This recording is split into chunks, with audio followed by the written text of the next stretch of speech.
but antigen tests typically tend to miss more infections than the genetic tests.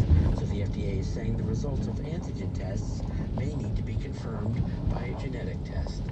Rob Stein, NPR News.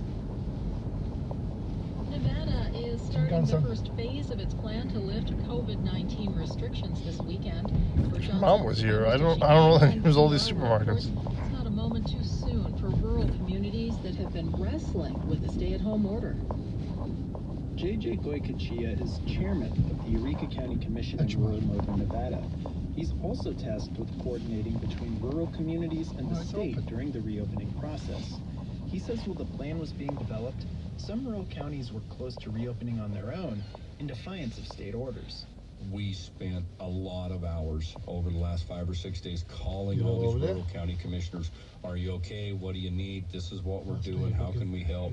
Keep your powder dry. We're moving in the right direction. This 2-week phase will allow certain non-essential businesses to reopen, but the state's casinos will stay closed. This gives health officials time to evaluate the impact on the state's outbreak. For NPR News, this is Bert Johnson. Scaled down celebrations in Moscow today because of the coronavirus as Russia marks 75 years since the victory over Nazi Germany in World War II. NPR's Charles Maines has more from the Russian capital. Instead of a grand Soviet-style parade on Red Square, Saturday's event featured an air show under gray skies and a speech by President Vladimir Putin at the Tomb of the Unknown Soldier outside the Kremlin walls. Before a smattering of troops, Putin vowed the nation would mark the anniversary again at a later date and in better fashion.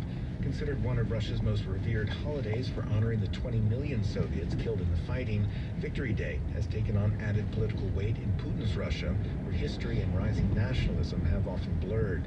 It's another event upended by COVID-19. The slimmed-down celebrations came as the government reported suspected coronavirus infections, closing in on the 200,000 mark.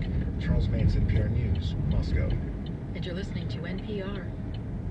This is WNYC in New York. I'm Lance Lucky. Governor Andrew Cuomo says 2 young children and a teenager in the state have died from a possible complication from the coronavirus involving swollen blood vessels and heart problems. These children happen to have the COVID antibodies or be positive for COVID, but those were not the symptoms they showed when they came in to the hospital system.